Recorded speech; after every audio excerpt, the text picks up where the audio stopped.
మీకందరూ కూడా తెలియజేస్తా ఉన్నాను.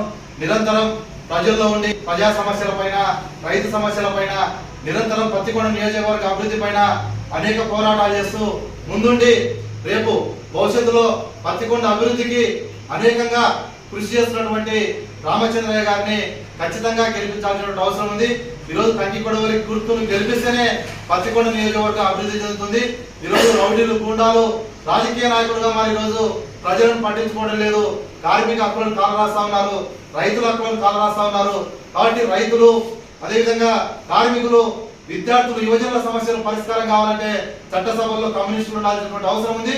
అందులో భాగంగానే పత్తికొండ నియోజకవర్గ అభ్యర్థి, సిపిఐ అభ్యర్థి, ఒక పెద్ద నాయకుడు, రైతు సంఘం నాయకుడు రామచంద్రయ్య గారిని ఖచ్చితంగా గెలిపించి శాసనసభకు పంపించాల్సింది ఈ సందర్భంగా తెలియజేస్తూ, ఈ పత్తికొండ నియోజకవర్గంలో ఉన్నటువంటి అన్ని రంగాల కార్మికులంతా కూడా ఖచ్చితంగా కంకికొడవలి గుర్తు పైన ఓటు వేసి గెలిపించాల్సిందిగా మీ అందరికీ కూడా తెలియజేస్తా ఉన్నాను.